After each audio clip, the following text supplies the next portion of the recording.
Welcome to Construction Cashflow. I'm your host, Stu Davidson, and if you haven't already done so, hit the subscribe button so you never miss an episode. The other thing in this country, and not so in many other countries, is our planning requirements, as they exist, put a premium on all construction.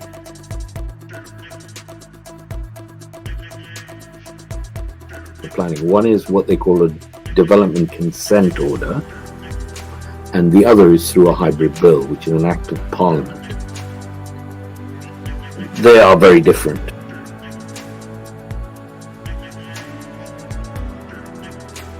When any Secretary of State or anybody who's doing a major project or program, the two things that people are always keen to understand is when is it going to be done, when is it going to be delivered, and how much it's going to cost.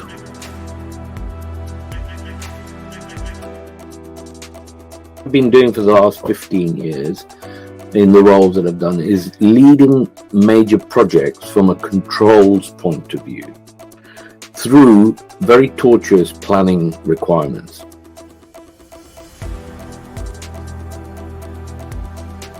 Monitoring and control of the cost, which is based on the schedule, which is based on the scope, and is based on the risks associated with delivering that in the environment you're delivering.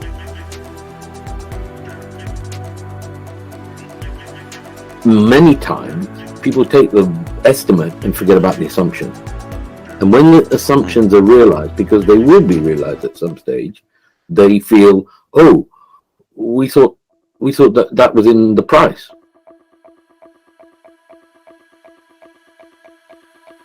Thing we've learned from major collapses, and Cathedral being one of the biggest ones, is where they have been very brutal with their supply chain. And in fact, their supply chains have funded their profits in many ways. In this show, we ask our guests to tell us their story, tell us a little bit about their background, how they got to where they are today, how they develop their product, their services, their ideas, and we discuss how that can affect construction cash flow and other areas of construction, and also to give us an idea of how we might make things better and give you a few tips and ideas to take away with you. And listen to the end where you'll find out more about them, more about our guests, about what motivates them, what inspires them, and hopefully that'll inspire you too. And always, don't forget to hit the subscribe button so you don't miss another episode. In this episode, it's my pleasure to introduce you to Subash Tavares. Subash has over 40 years experience in the construction industry, starting out as a civil engineer and moving on to lead multinational projects and national projects, including the Olympics. Subash is also the founder of the Virtual PMO. So it's, without further ado, I'd love to introduce you to Subash Tavares. Hi Subash, it's really great to have you here on the Construction Cashflow show. How are you doing today? I am very well this bright sunny morning. Thank you, Stuart. And it is bright as well. It's lovely. It makes a change. It makes a change. When you wake up to the sunshine, I don't think there's any better feeling, even if you don't want to get up.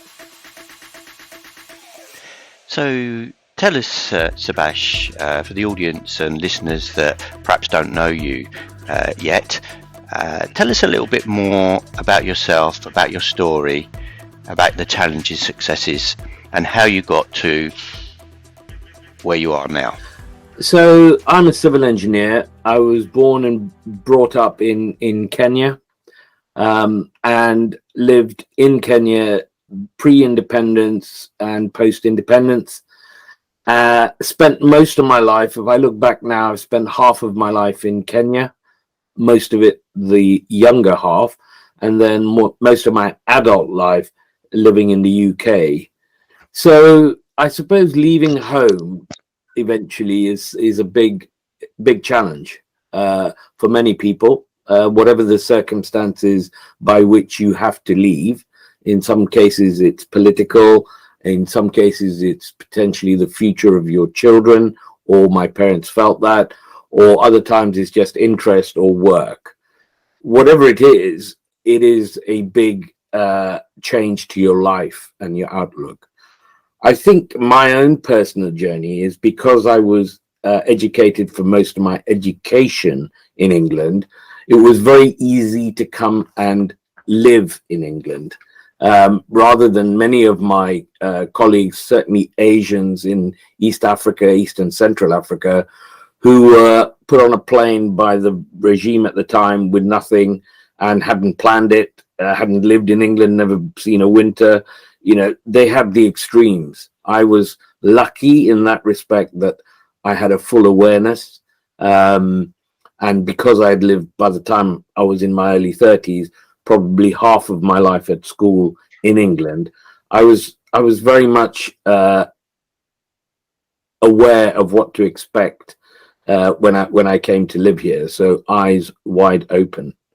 I think the challenge always with migrants and immigrants, it attracts a lot of discussion in the current scenario, but at the time I was growing up and came to live, it was on the basis of the needs of the country and the skills that I brought with me. And it remains one of the most difficult things I know in the current climate to justify, but it was quite clear cut in those days.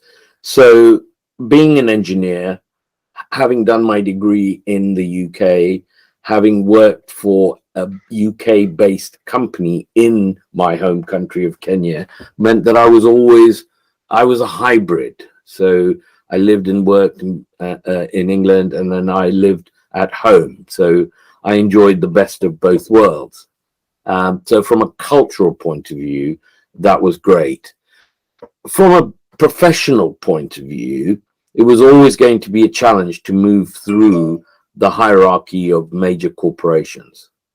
And the one thing I have learned is that the more remote you are from the center, and in which case mine was London and then it was Houston, the more difficult it is to move up the ladder, because you're not there, you're not meeting people at the coffee station, you're not having your reviews with, 2 levels of management up. It's all remote, and you're only as good as the person you report to. And if you're in Kenya or Southern Africa, you're quite a few thousand miles away from where things happen.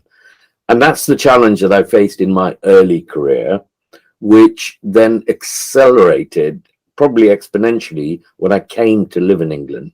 Because to be fair, I probably was behind the curve of my peer group. I enjoyed what I was doing, and I was very happy, and I was at home, and I was well paid. But I was behind the curve of where they'd got to in terms of promotion and recognition, etc., back in the UK. So it's something that was a challenge, but it was a challenge that I took. I realized and made sure that I managed that throughout my early years in the UK, and ended up probably at the top of the organization, both the organizations I was on at board level, before I decided to go out on my own. Do you think coming from Kenya and being remote in that way, I think it takes a lot of willpower and energy and determination and courage to leave your home country to go somewhere else? I think it says a lot about you as an individual. Do you think there's similarities between the two scenarios, from one nationally going to another country to learn, to build a career, to build a life, and actually within a corporate organization? Do you think it connects, if you're working remotely as well? So there are two parts, and that's a good question, Stuart. There are two parts to that. One is, with Kenya being a former British colony and having had British administration pre-independence, we were anglicized to a point anyway.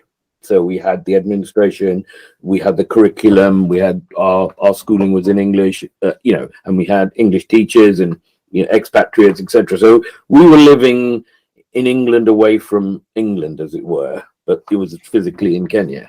So the mindset, the culture was a lot. For me personally, I had the added advantage that I was at school in England from a very young age, which you could argue is your formative age from sort of 5 to 13, which is what you would have in your prep schools now. And I was in a prep school here in England. I then went back to a post-colonial private school in Kenya, which had its own dimension. So we were only the second or third colored intake into the school.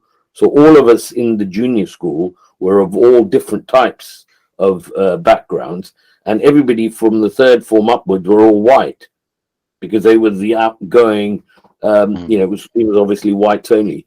So you've kind of met those challenges at different levels and different times of my life. And I think that was a strength for me because I was able to see the difference. I was able to grow up during the change. And one thing about being in England in the early 60s and 70s is that people had not traveled as much as they do now. Many people when I was at university in Manchester had never left Manchester. Not because of any other reason. They just lived and worked and whatever and married and children and just worked down the road from where they were born. Whereas, for me, there was always intrigue and fascination about, oh my God, you live there, and I used to go back on holidays. So that young age was able to I enjoyed the English way of life, the humor, the dress, the theater, and it lent itself to me being in a theater organization in the UK, which were running, it was a rep theater, 17 plays a year, and I was involved in and out with that for 8 years. And we were doing all English-speaking plays, Shakespeare's and all the famous authors, Kate Bourne, etc. So many of my own hobbies, etc., were also, based in an English cultural environment, but with the luxury of having sunshine for 365 days a year and being able to be outdoor without heavy clothing, etc., throughout the year. So it was really the best of both worlds. And I think when I came to live here, it was that understanding that made people curious before we got to the real edge of all the racial tension. Because I never really experienced it in my younger years. I've experienced more in my 60s than I ever did between the ages of 5 to say 25. Wow, how interesting. It is interesting. Well, there's a couple of things out of that conversation is that I was going to ask you, how have you seen attitudes changed from the 70s to now? Because there's a common perception that it's got a lot better since the 70s. But now that you've experienced it more in your 60s, that's very interesting. Why do you think that is? And how does it manifest itself? Yeah, so how does it manifest itself? So I think there is definitely a difference between your private life and what you do and how you succeed, where you live and how you live, and your professional life. When I suggest in my private life, I've never really, in all my years, I've never had a problem because I can see it and I can manage it. And I'm articulate enough to be able to walk away from being drawn into a discussion, argument, fist fight, whatever it might be. Whereas when I was younger, I might not have reacted in the same way. So there's a sense of maturity there. But in my business life and in my professional life, I'd never worked on a railway before I came to England. And that was when I was in my late 30s. And yet I became the head of transportation at a large American organization in the UK dealing with rail. And I remember my early years. First of all, everybody at my level and above were all white Anglo-Saxon males. So you go to meetings and it was just, people weren't aware of it. But for me, it was like, it's just a feeling that you get and you didn't want to make a big deal of it. But that was it. And the second was, if you hadn't been in the railway for 100 years, what did you know about it? Yet my skill set was transferable because it was project controls, cost, schedule, risk management, which transcends all cultures. It's the basic. So, and I felt that I was good enough, and by the virtue of the fact that I did then get promoted, etc., other people thought I was good enough. So it was never an issue. But still today, there are many areas and many decision-making forums which are not as representative as you might think it could be or should be. In fact, if you're extreme, you might say it should be. But the middle to senior management still is quite not as diverse and integrated as people in the professional world, as people would like to think. And I have friends of mine in the law, in the legal professions, and just because they're redheaded and came from Manchester, very difficult to get into any of the inns in London, the old schoolboy network or whatever. And those kind of things haven't, in my opinion at least, they haven't changed that much, because that's an age group, that's a whole section of the population which comply. And I should be careful, but it's everything we've learned. Some of it becomes a tick box exercise, and other becomes a behavioral change. And I think in those aspects there is a massive behavioral change still to do, because I think we've got all the tick boxes you could ever want in terms of diversity, inclusion, equality. People have got stats all over the place, and that great stats. But if the mindset's not there, doesn't mean anything, in my opinion. It's very interesting that you mentioned that, and that in your perception things haven't changed that much over time, and it's become a tick box exercise as opposed to more of a behavioral changes. And it's interesting you say that, because I kind of see that around me and around the place as well. We've become a tick box society. We're ticking a lot of boxes, and that goes for racial equality and inclusion. I think it goes for ageism and age inclusion. And I've come across that one being 61. That they have the age. Most businesses have policies and a tick box. It can be extended to the environment and the green issues. We've got a green policy, the ticket, but really behaviourally, not really much change. So I think you're right, and I think it's a very important and interesting point that you raise, because I think the tick box society, in fact we may have just coined a phrase actually to label for this generation, but the tick box society seems to be masking what's really going on, and it can surprise people that we see these attitudes that have gone back years and years and years. I see it in cash flow in construction as well. There's lots of reports and we've got technology, but culturally with cash flow, it hasn't really changed for the last 400 or 500 years, and we're still very much behaviorally in that kind of fear zone of giving and paying money. Are we going to pay too much? Are we getting it wrong? But there's very much a tick box attitude to not just that, but lots and lots of different things. But coming back to your experience, what do you think needs to happen to make that behavioral change, which is hidden behind the mask of the tick boxes? Yeah, and I think I should really caveat what I've just said, in that I think the millennials and the next generations, they've made the change already. Their behavioral change and openness and inclusiveness and political correctness is way beyond the next generation of, say, the mid-30s to the mid-40s, and then completely different, in my opinion. I mean, substantially different to the mid-50s to the mid-60s. But the power base is still in that top bracket. So you're going to have those behaviors, those mindsets who know and absolutely have to comply with everything that's coming. But I would suggest that they have to work on it, whereas the up and coming younger generations, they've got it.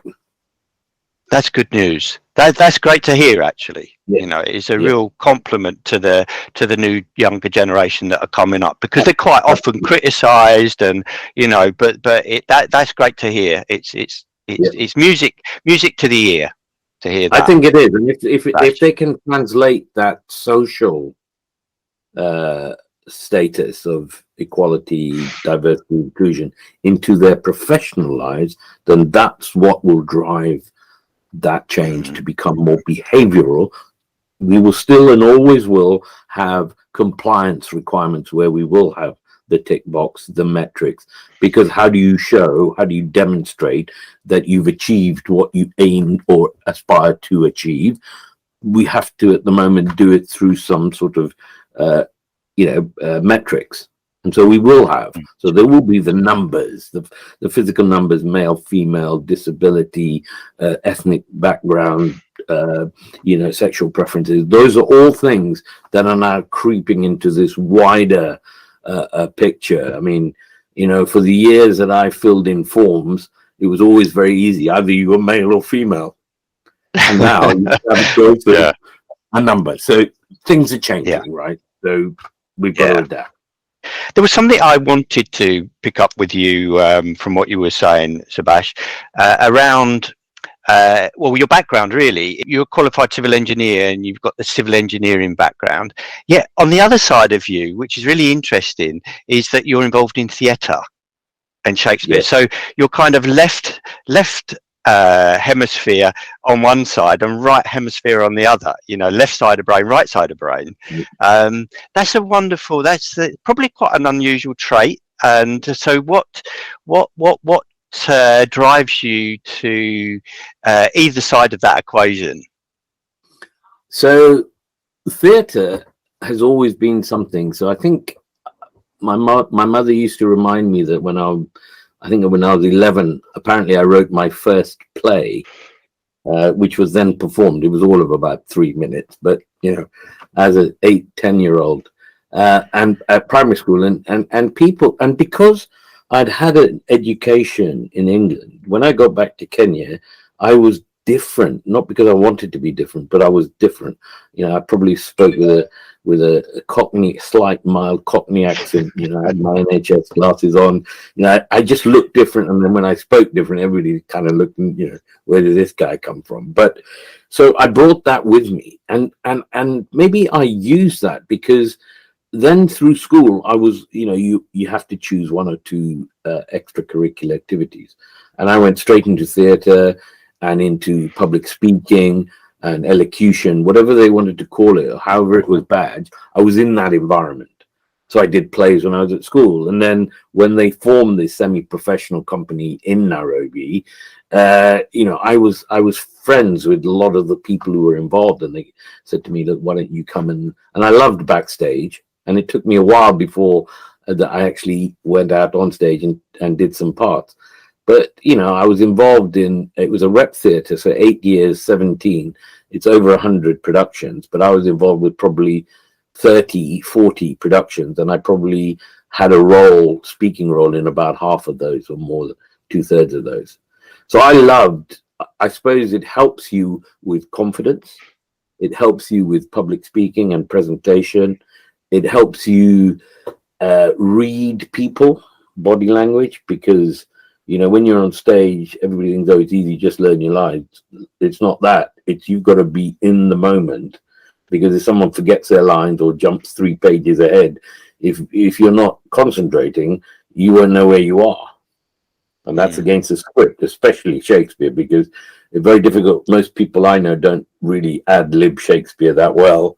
Whereas if it's contemporary prose, you can just talk rubbish, really, and get away with it. So that concentration, that means you watch people, that means eye contact, all the things that make good leaders, good team leaders, the soft skills. I learned a lot of that through not only playing in the role, but some of the big roles of, Othello, and some of the big Shakespearean plays, and some of the darker serious plays, that I was in, you learn about some of the behaviors of humans and human beings. So it was an education as well as a pleasure to do.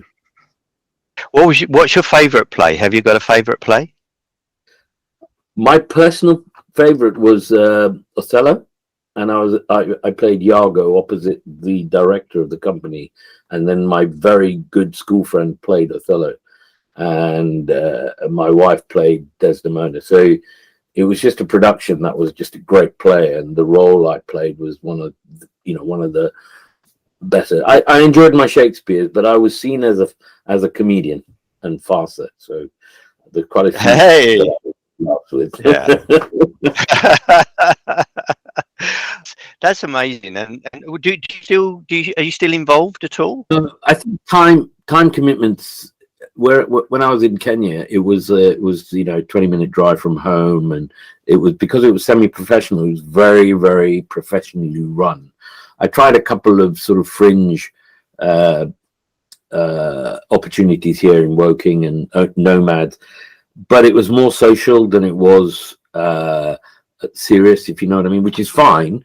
But because I'd been brought up with that, this is the proper way of doing it, no drinking at rehearsals, very strong discipline, to come to a much laissez-faire kind of thing where, most rehearsals done in the pub, and then a couple of, it was just different. And I just didn't feel like I could make the change. So, yeah. So it's interesting that you've got these two sides to you. You've got this what I would say, very developed creative ability in theatre, not only writing plays but acting in them, and then you've got this very kind of scientific approach to it, which is civil engineering is more around left side, and then you wrote. I know that on the threads in LinkedIn, you write about the climate change and sustainability as well, and. Yeah.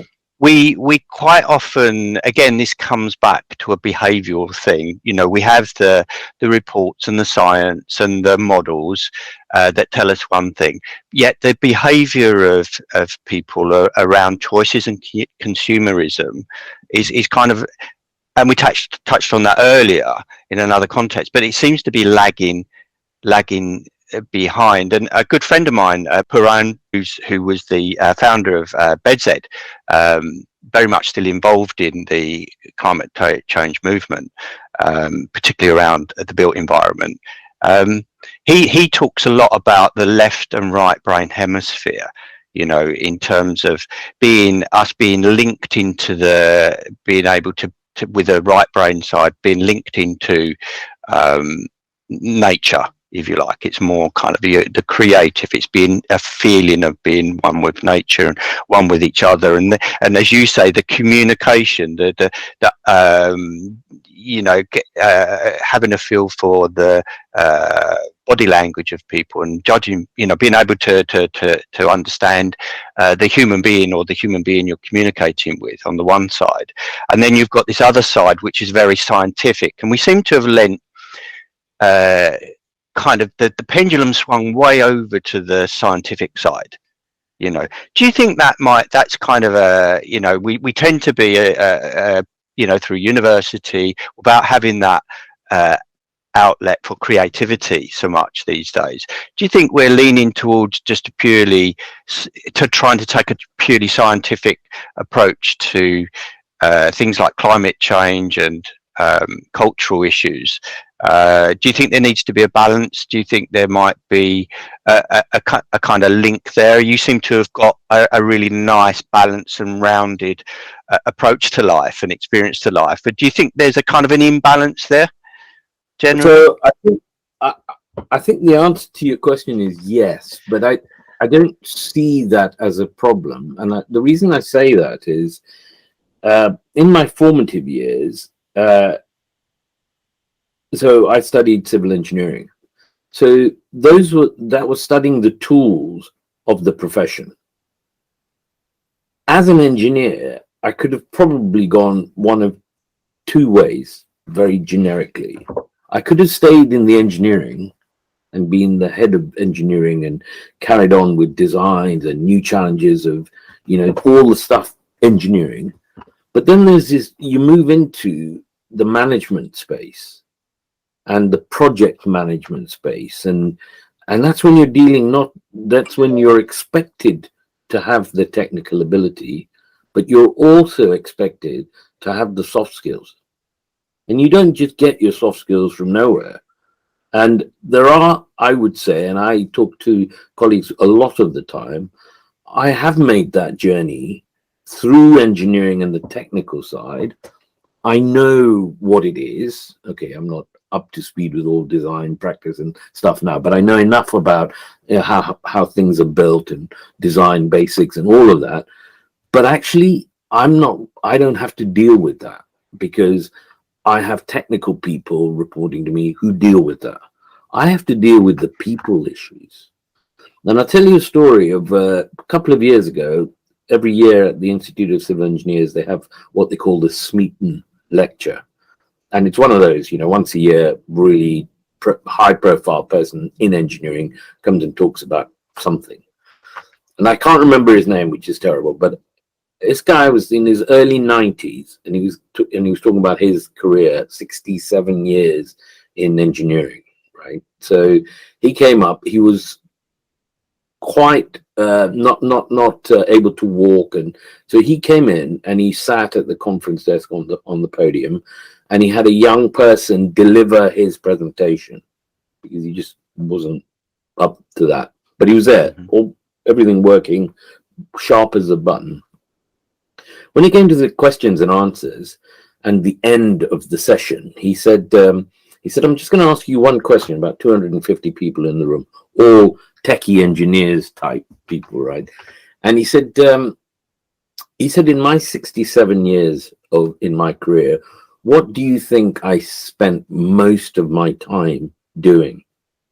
And he went around the room and he asked about, I don't know, 15 people, just, and it went from design changes, new ways of working, new contracts, everything. And at the end of it, he said, not one person has got the right answer. And he said, 60 to 80% of my time in 67 years has been spent on people and the management of people. And he said, you can say what you like, but if you are in a position of a senior project manager or a program director or a head of department or a head of discipline, most of your time will be spent on people, moving people around, making sure people have a career, deploying, bidding for work, using people. Most of your time is on people. And it shocked everybody, said, well, it can't be. And then they started to analyze. Now, technical people, that might not be true, and that's fine. You need technical people. You don't want everybody to be a leader. But of the leaders, and I know now myself, one of the criticisms of me, and perhaps one of my weaknesses, is that I still have the engineer in me. So I get caught in the weeds. I shouldn't be there at all. But it takes time and it distracts from what I should be doing. And that is something you have to get over. And that's why I believe not everybody, and nor should they, expect to make that transition from engineering into management. And I think it is wrong for people to assume that good engineers, and I'm an engineer so I can say this, good engineers make good managers. It doesn't equate. I think it's similar to good footballers don't necessarily make good managers either. Exactly. Yeah. What do you think goes into the key traits of being a people manager? I think compassion is a big thing. I think people talk about culture, and I think culture is an interesting one. But if you have lived through something, or like being brought up in Africa or being brought up in Nairobi, where, for example, people say, the poor in Africa, the poor in where I lived in Nairobi. Actually, poor for them means they have nothing, absolutely nothing, right, on a day-to-day basis.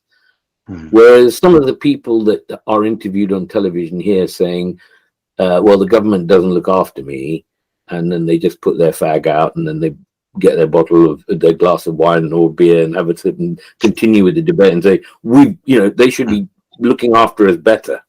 They're housed, they're fed, they have an allowance. So it's the definition of poverty and what poor is. And understanding things like that, those cultural differences about how people have come from nowhere with literally nothing to relatively being quite well off with nothing is a big thing. And it happens all over the world. It's not just from Africa to Europe. I mean, in England, we have our own issues with differential poverty and food banks now, and people who thought they were okay suddenly finding that they can't afford to do what they've always done, and both working, etc. So I think compassion, I think cultural awareness, and I think the ability to listen, and I think domain knowledge. I mean, I would say to most people in teams that I've done, if I ever ask them to do something, it will almost 99% will have been something I've done in my life. So if I say to someone, I need this thing photocopied by lunchtime, it's not because I'm just an ogre who's a lazy sod who doesn't want to get up and do the photocopying. It's because sometimes you just got to give people something to do. Doesn't matter that they're a double first from Oxford graduate, they're just going to do the photocopying today, you know. And it's not, but it's that ability for people to do it willingly. It's because you earn that respect of connecting with them at whatever level. You know, I mean, I go to the Institute of Civil Engineers, and the guy every time I go who gives me the biggest hug is the senior waiter in the cafeteria. Much to the embarrassment of some of my friends, who's he? I said, well, he serves tea and coffee in the canteen. But why does he always come up and give you such a big? It's because you connect with people, and for me, I think that ability. You know, we talk about, you know, the old adage of, would you follow your leader over the top? You know, if you were ordered to or instructed to, and most people would do it because out of the fear of whether they went over the top. If they didn't go over the top, they get shot anyway for desertion or whatever. But if you went over the top, it's because you believed and you had respect in your leader, and without being stupid, of course, but you would follow your leader somewhere, and that's because you respect that person. That you understand. I think it's a huge part. It's these soft skills that people have to work on them. Some people, and I feel like maybe I'm one of them, you have a natural disposition, so you finesse it through working and having experiences. Others have to work really hard, and others simply just don't make that journey. And we all know those types of managers that exist in all fields. Very, very wise words, and lots of good advice there to anybody seeking to become a manager. The people skills, very important, and I think it's a lesson in itself to see your story and your background as well, and you know, to see the head waiter to give you a hug, and that's because they receive respect from you too first. And I can feel that you're a warm person. You're somebody that it makes you feel confident to be around as well. So you can see it really comes through. Subash, what are you involved in at the moment? How's your what work what are you doing now? To come back onto topic about cash flow, but what I've been doing for the last 15 years in the roles that I've done is leading major projects from a controls point of view through very tortuous planning requirements. And as we are all aware, when any Secretary of State or anybody who's doing a major project or program, the two things that people are always keen to understand is when is it going to be done, when is it going to be delivered, and how much it's going to cost. And, you know, they don't come and ask whether, are we going to have the best glazing, or are we going to have the best floor system, or are we going to have enough parking, or are they going to, you know, they don't ask that. They expect that, right? But they ask, when is it going to be ready? When can I use it? When can I get benefit for it? And how much is it going to cost? And the controls piece that I've been involved with and continue to be involved with at all levels is about the control, the monitoring and control of the cost, which is based on the schedule, which is based on the scope, and is based on the risks associated with delivering that in the environment you're delivering it. All of those 4 aspects involve a pound note in some form or another. And I would say to anybody who comes onto my team, I would say that imagine you're a pound note. And at the beginning of this project, that pound note is just a dream. I'd like to have a 5-bedroom house. Yeah, I'd really like to. How much is it going to cost? I don't know. £500,000. You have no idea about what kind of house it's going to be, where it's going to be. You haven't bought the land, nothing. You just know that you want a house. As you go through that journey, that pound note becomes an estimate because you've made some decisions on how big the house should be, whether it's going to be high, medium, low quality finishes, whether it's going to be in the middle of Surrey or it's going to be in the Outer Hebrides, etc. All these things are going to impact what that pound note becomes in terms of tender, and then ultimately as a completion, and then becomes your house. And each of them will have their own journey. There'll be an estimate, then there might become a tender price, and then they might become something that you pay the contractor because they built it, and then it becomes historical. It costs me £575,000 or whatever it is. That pound note, every time it's touched by something, it's touched usually by a function. It's touched either by how much is it, it's touched by how are you going to build it, it's touched by how long is it going to take you, the schedule, and it's touched by someone saying, well, I don't want that kitchen, I want this kitchen. Well, you asked for a Wickes best kitchen, and now you're going for the top of the range. Well, it's going up 4 times. So how do you manage that change? It's going to take you longer because it's being delivered from Norway, and you only get it once a year, so you got 2 months more of the whole workforce, etc., etc., etc. That same panel goes through all those journeys and comes out at the other end. What we do, what I do, and what I'm passionate about is making sure that all the key parties to that journey are aware of what did you plan to do versus what you did, and explain why there is a variance. When any Secretary of State or anybody who's doing a major project or program, the 2 things that people are always keen to understand is when is it going to be done, when is it going to be delivered, and how much it's going to cost. Usually, and in my career, very rarely, if any, has it gone down, it goes up. And therefore, it puts pressure on all the party stakeholders, especially the funders, especially the model that says, if I sell 10 bottles of this new product, I'll make my money back. But if it costs you twice as much, you have to sell 200 or whatever, and the market's just not there.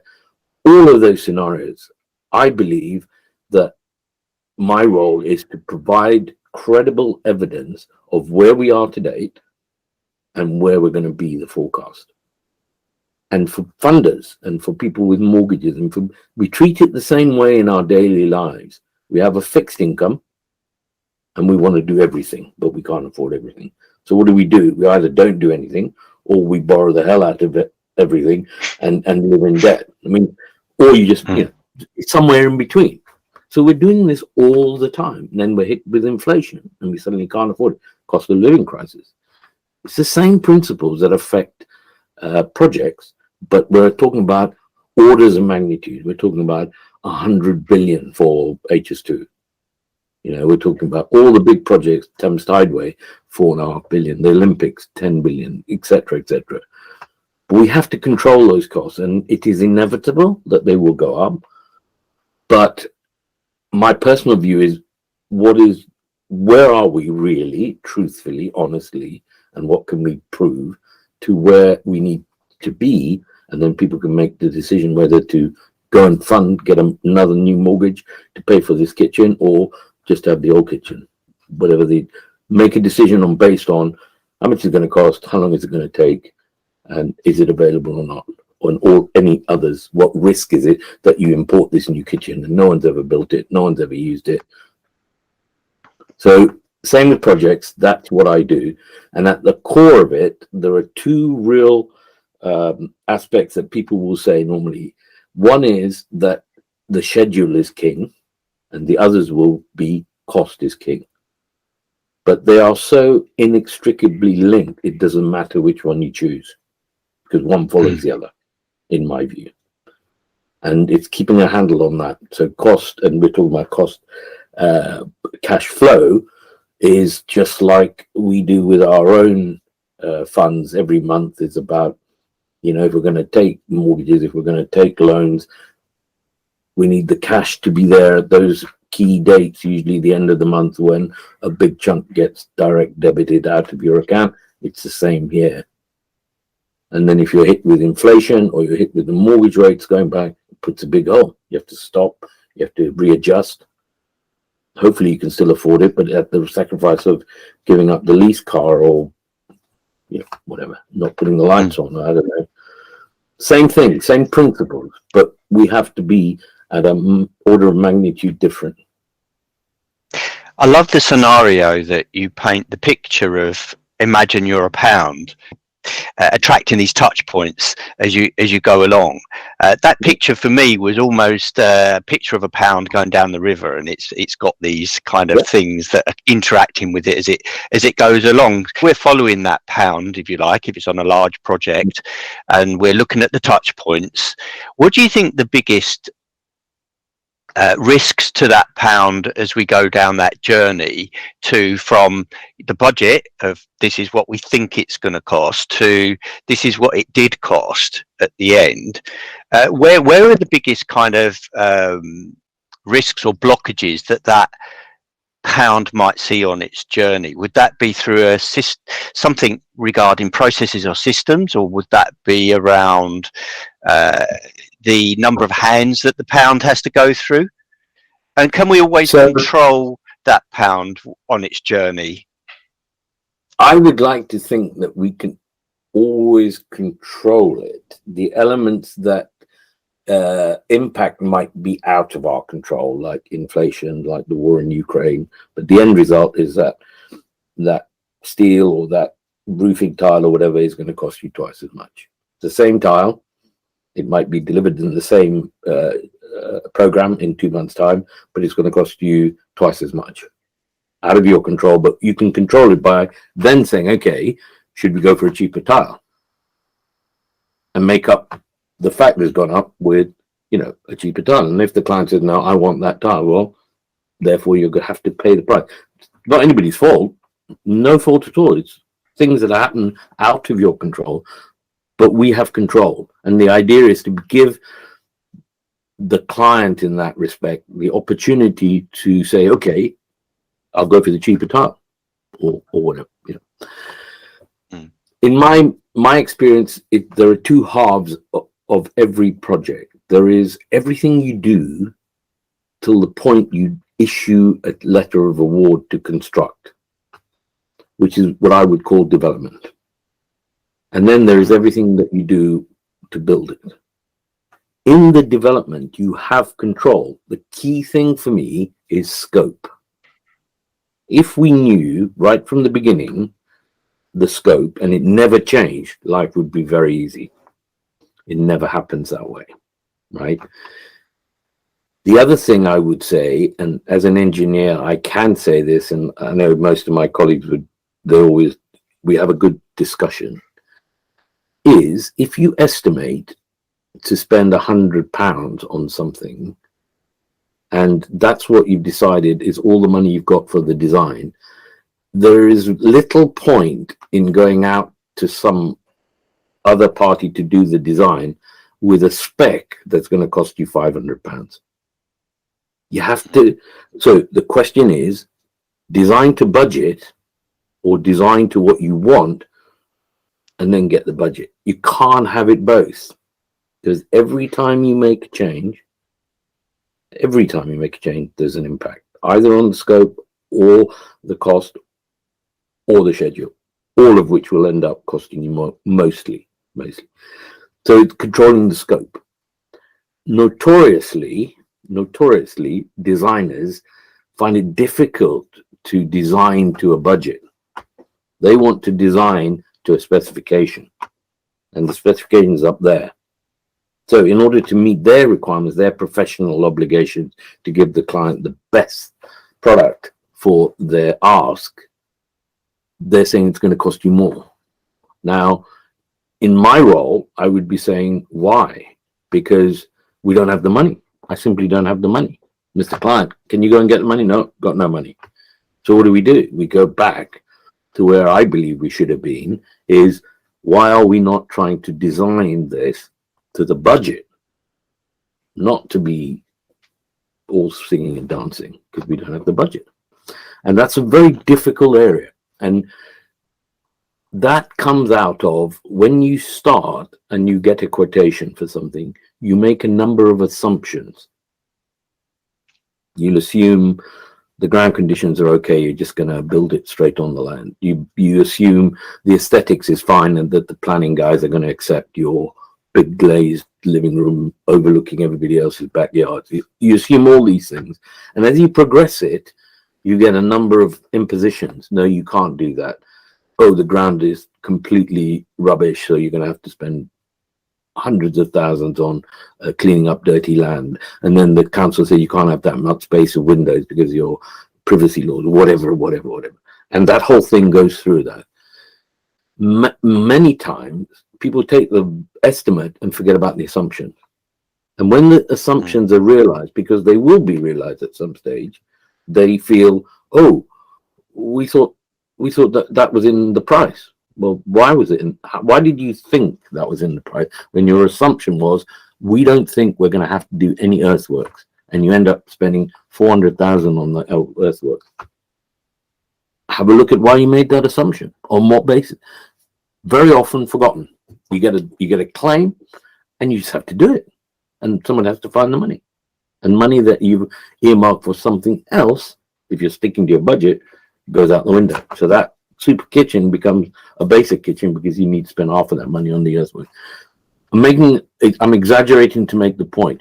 There are many steps during the development phase. The other thing in this country, and not so in many other countries, is our planning requirements as they exist put a premium on all construction. And I'm not suggesting it's right or wrong. It is the way we do things in this country. But in many other countries around the world, if projects, and we've talked about this in the UK many times, we haven't really had the courage of our convictions to follow it through, many projects of national significance. So if it's an airport, it doesn't benefit West London County Council. It benefits the whole of the UK, for example. If there's a rail link from here to Edinburgh, it doesn't just, all of these things, they should be taken away from the decision making along that journey should be made a little bit different, not to take away completely and just bulldoze through people's backyards and all, but there shouldn't be the element that you have 55 councils along the route and each one has its own say, and we end up spending a lot of money on planning. And I'm not saying it's wasted. I think it's a very important part, but I think we just need to be a little bit more prudent about if this is a nationally significant infrastructure program, and if the taxpayer is paying for it, why are the taxpayers so happy to push the price up through the roof? It's just coming out of their own pockets, and they wouldn't do it for their own kitchen extension, but they're happy to do it for a big project and tie themselves up to trees and glue their hands to the thing. But if the report is correct, that the police force spends £7.5 million managing those 3 or 4 major disruptions on the M25 and the Queen Elizabeth Bridge. Is that taxpayers' money well spent? And we're talking about tens of millions on Crossrail and HS2 and T5 and Lower Thames Crossing, London Olympics. Okay, Olympics, a bit different. We had to kind of do that. So there's the control at the beginning, and then there's the control while you're building, of course, which is construction. Yeah. That's an amazing point you raise there, particularly around the governance and decision-making process for a national project. It kind of almost feels like there is a one-size-fits-all process for decision-making around planning. as opposed to kind of let's make a strategy for making decisions that suits the particular scheme we've got to hand.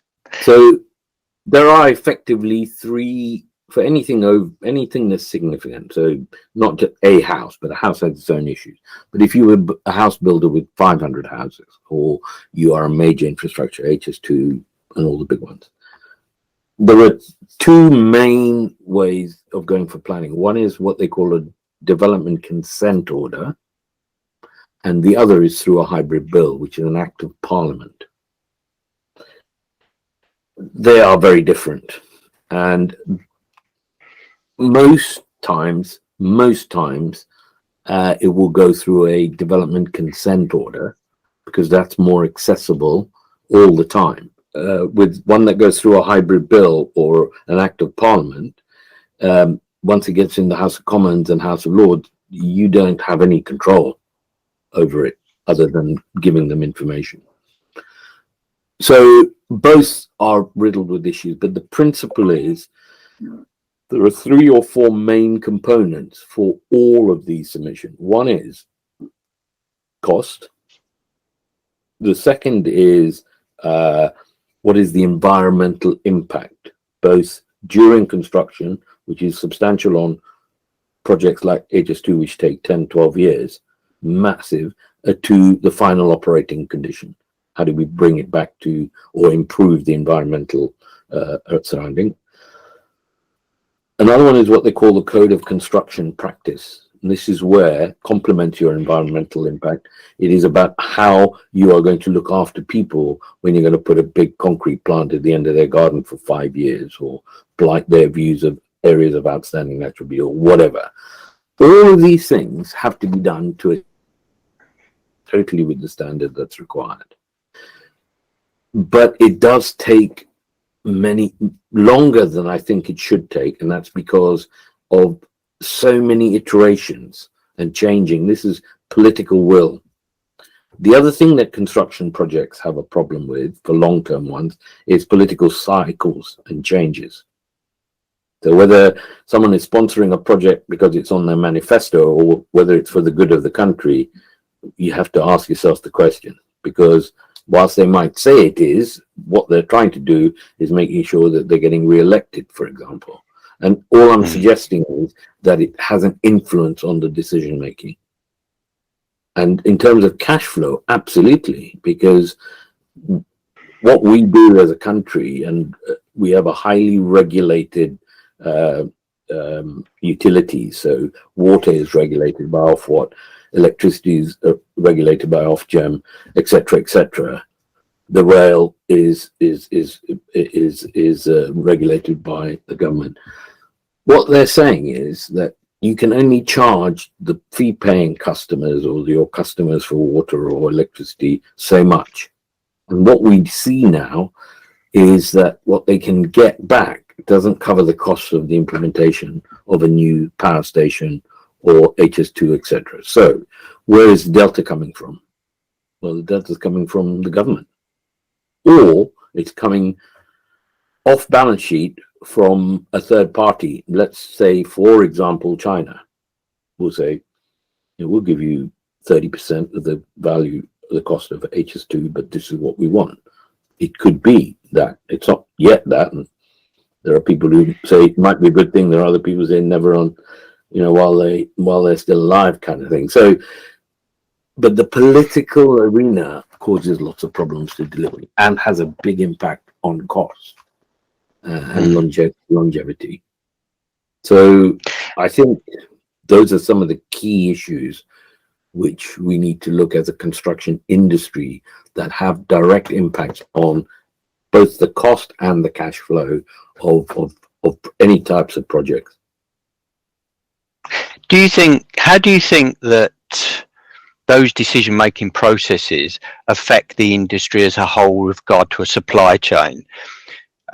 So I know a lot of listeners to the podcast might be a small business or a small supplier to the construction industry, albeit I know with the national schemes, with the HS2s, you're talking much larger organisations as such.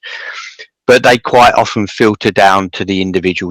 They still filter down to individual trades, or the individual person that might be running a self-employed business, running a piece of plant, or a particular driver that runs drivers, so it kind of whilst we do have these large organizations, it filters down into much smaller businesses that maybe can't always shoulder the burden of a cash flow blockage. And we don't always know from the bottom of the cash flow whether the money's there in the pot to pay for the particular stage that we're at. How do you feel that structure and the decision-making process might affect those smaller businesses down the line? I think we've learned from major collapses, and Carillion being one of the biggest ones, is where they have been very brutal with their supply chain. And in fact, their supply chains have funded their profits in many ways. Things like unfair terms and conditions of payment. So they're on 30 days with the DFT, and the supply chain's on 120 days, and so on and so forth, and then they don't get paid. And so we have to protect. My belief is, I'm a very big advocate of the infrastructure bank. So if the government decides you're going to spend £5 million on this project, you appoint and you delegate authority to a representative, like someone like a big construction management firm or a big lead development partner. But what you do then is that once you've awarded the contract and you understand the framework of the supply chain, that when a certificate is signed off for payment, that all the parties get paid directly from the bank and not through the main contractor. And as we did in the Olympics, we reduced the time for payment because we knew that it was in our interest to keep the whole supply chain cash positive rather than put pressure on them, because it was in no one's interest for your biggest seat manufacturer to go bust halfway through, or it just wasn't. So what could we do if we were able to do that? This is having the courage of your conviction of first allocating the money over multiple years, over multiple political cycles. We know that everything's controlled by 5-year cycles in rail, in water, in aviation and nuclear. So we've got these AMP cycles, asset management plans. So we have to make the best estimates for those. So again, we're talking about cash flow. If we had an infrastructure bank, we could ease that problem. So you put in an organization that validated and measured and paid on time, right? Take it out of the contractor's control. The second thing I believe we should be really looking at is when any project is going over multiple years, the first time you do the cash flow is, and you'll see it in a curve, that the maximum cash flow is during the peak of construction. So there's a bell curve. So if you have a 5-year contract and you let it in 2000, then you expect your cash flows to be high in 2002 and 3, and then winding down in 4 and finishing in 5. You apply an inflation factor based on the government's forecast for inflation. And bearing in mind it's compounded over those 5 years, so it's a big number. My view is that you should avoid as much as you can moving that peak out to the right. And if you imagine that we were going to spend, just say on a project, £300 million in 2023, and we awarded the contract in 2021, we might have only had 4% for inflation for last year. If we moved all of last year's £300 million into this year, we'd be paying 9%. So this is about controlling, you were saying earlier, what we can't control inflation. All we can use is the government profile for 5 years, apply it and say, this is the cost of your project, this is the likely inflation through the project, and this is your risk profile through the project. You can't control the inflation because that's going way above. When we were in Europe, it would be part of the European monetary regime or whatever. So you can only make the best estimates.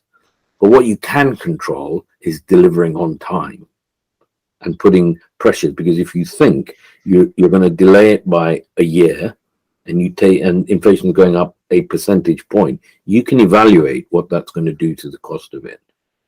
You could spend a little bit of that and do it in the year too. But this again, you have to trust people to give you good advice, and then you have to listen and take that advice. The question of authority to give those professionals to do what's best, keeping them always informed, getting the decisions made at the right time, but not hampering them, and the impact of which pushes the contracts out, which tends to happen quite a lot.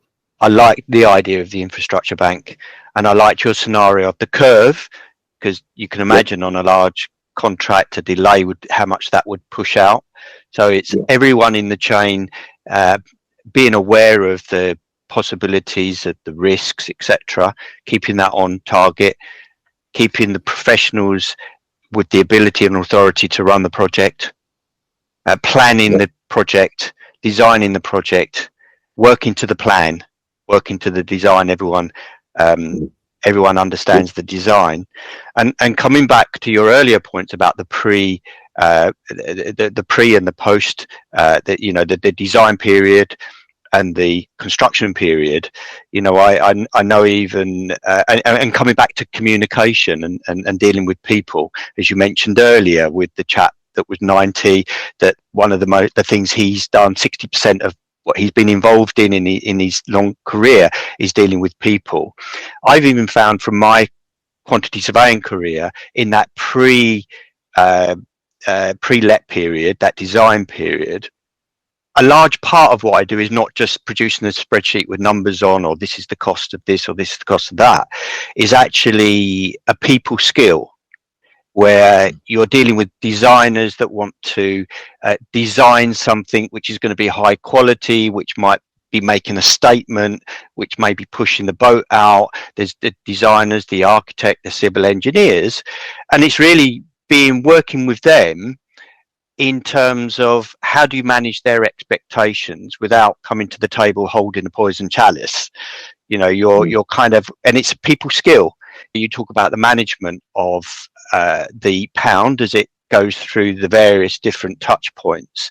You could have a cost estimator or a QS. You could have 10 QSs and 10 estimators give you a different figure.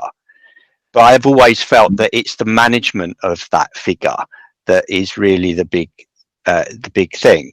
And also, I think depending on the way that a project's procured, you can be responsible, and this is where I think comes back to your recent point around having that control and responsibility. Because I find in traditional methods of procurement, quite often, if you're responsible for the budget, you let the project to a main contractor, then of course you can't see over the fence to the supply chain or where that pound's going. So you lose vision, you lose sight of that pound once you've let the contract. And that's why I quite liked the idea that you came up with there, the infrastructure bank and the supply chain being paid from there, and taking that responsibility out of the main contractor's hands in terms of the money flow, even though they're still responsible for running the project, certifying the work and doing all of those things. But I think it keeps the project more transparent. So the ideas that you've come up with are kind of triggering ideas in my own mind, and it's been really insightful. And it's nothing that I've said to you, Stuart, is new, right? I mean, I treat cash flow, it hasn't changed over 100 years. Why would it change? You think about something and it's going to take you that long. That's your initial cash flow. That's it. Whether it's right or wrong or indifferent, that's another issue. That's your cash flow. based on these assumptions. Arguably, my view at a very high level is everything that you do before you award the contract is de-risking the cost after you make the award. So you do as much design as you want. You don't leave anything open-ended for someone to interpret, and then whatever costs you more. Ideally, you try to nail it down, but we know that's impossible. So what happens is you have a big risk.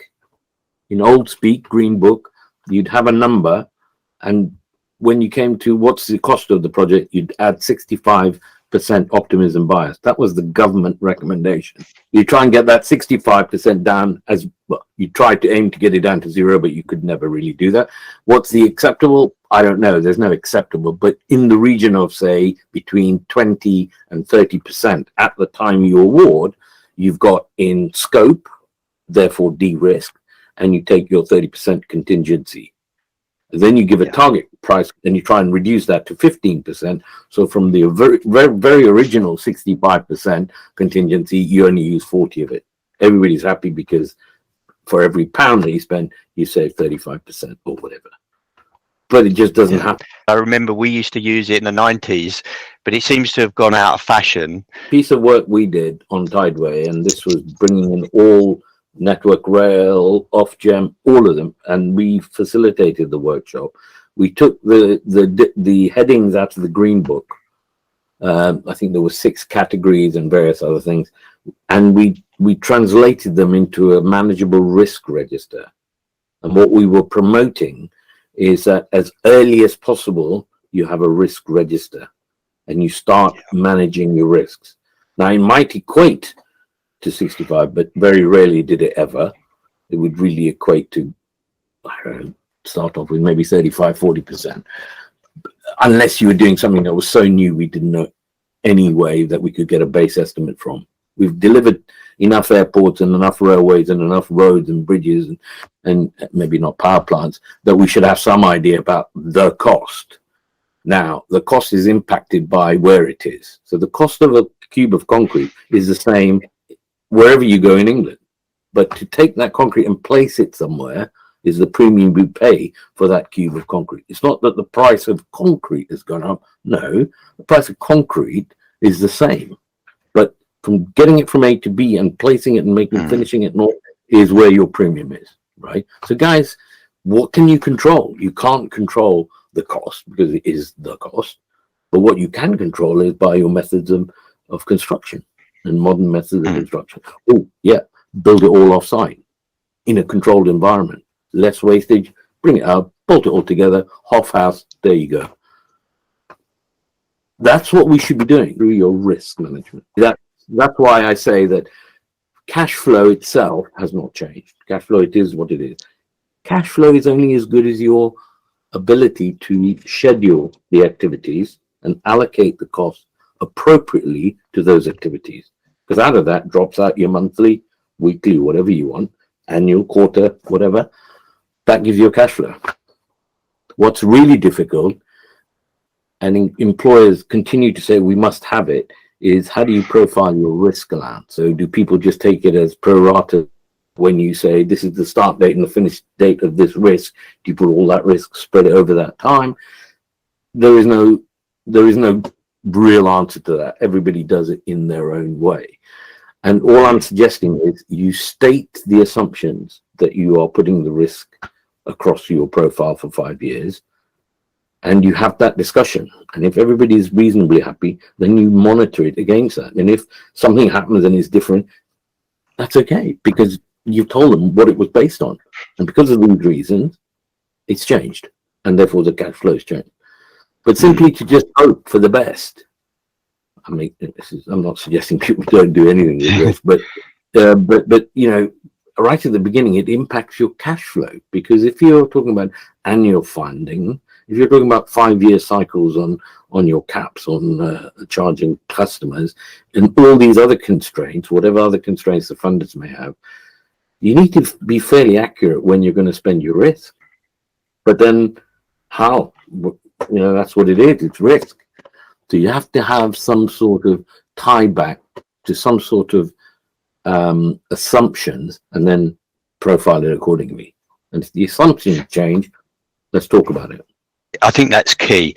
You know, it's one thing having a risk register and identifying risk, it's managing it, monitoring it into change. And you mentioned funders as well.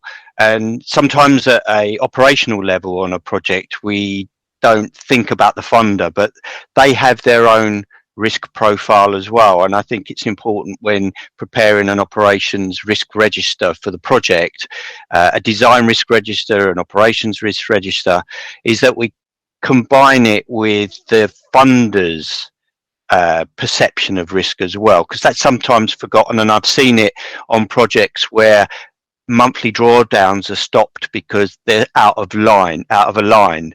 So it's really, you know, coming back to what you were saying in combining the communication between all the parties involved.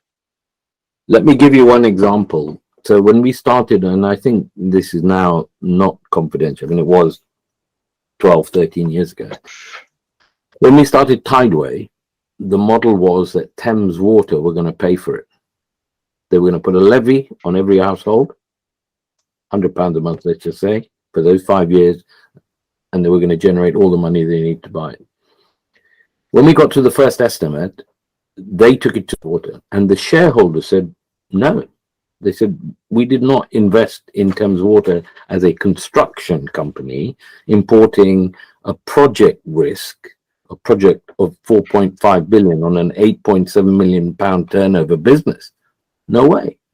They absolutely refused to allow the Thames Water to invest into the delivery of the Thames Tunnel. So we had to go out and get private finance. It put the project back by about 3.5 years. Who was in control? It wasn't Thames Water, it wasn't Ofwat, it wasn't the government, it was the shareholders, right? They're the ones who were saying no. And the government had to then write a clause which was passed through so quickly that, you know, things can be done if there is a will, that they introduced the infrastructure provider, whereby utility companies were mandated then, because Thames Water were not construction management and designers for a 4.2 billion pound program. They were supposed to just clean water, give you clean water and take away the dirty water. That was it. Not import a project like the Thames Tideway sewer tunnel that was right across London. That's not their skill set. Government implemented it in the Flood and Water Management Act, that tucked away somewhere that if you didn't know, you'd never know existed. And we were caught right in the middle of that, because we were just going for planning, and then they introduced this. So we said, well, who's the infrastructure provider? Well, it can't be Thames Water, because the shareholders already said no. Oh, so we have to go through our whole procurement method again. And then we have to go and find finance. Delay 3.5 years. Much, Subash. And it's been amazing. It's been a masterclass on what we've discussed around cash flow, around contracts, etc. Have you got time for a quick fire round before we go? I was just going to say, let's not forget that quick fire round. Go on. Okay, quick fire round. Okay, I'll whiz through them. So, how do you start your day? So what motivates me is I get up at 6 and I do a 15-mile bike ride every morning. And I come home and I make tea for the wife in bed. It's something for us all to live up to. When are you most productive? I'm a morning person. So AM, that's when I'm really productive, and then it goes downhill after lunch. What's something new happening in your life right now? So it's not to dwell on it, but my wife is going through some difficult cancer treatment. And what's new to me is just how amazing the medical profession is. And despite all our bleating about the NHS, they have been for the last year absolutely amazing. And the medical progress that is being made in that area is phenomenal.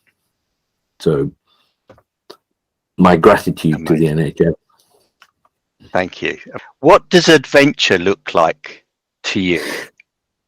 It's doing something I've never done before, but I've always wanted to do. So bungee jumping, climbing Mount Kilimanjaro. Yeah, I don't know what the next one's going to be, but I'll think of something one day. So this probably follows on slightly. What thing would you love to do that would surprise your friends and family? I'd like to take my 3 grandsons of 8, 13, and 15 on a safari to Kenya one day. Name a challenge you overcame that changed your life. Moving away from my home country to come and live in England, and being as happy as you see me today, because I've been lucky, but I've worked at it and I've got to where I've got to with a bit of luck and a bit of hard work. What does success mean to you? I'd go and sell ice creams because there is instant gratitude when a little child gets an ice cream in their hand, and it's never a dull moment. So, you know, it's seeing people satisfied with what you've done. What inspires and motivates you? I think implementing big projects and schemes for the benefit of many, many millions of people. And I think that's the basis of civil engineering, is to do and deliver projects for the better improvement of people and their lives. What advice would you give to your young self? Take more risks and don't be so conservative. It's been amazing, Subash. What a wonderful interview, and amazing speaking to you. Thank you so much for coming on. It's been an absolute pleasure, and I wait to see the final result. You've been listening to Construction Cashflow. Hit the subscribe button if you haven't already done so you never miss an episode. And remember, the faster cash flows, the faster wealth grows.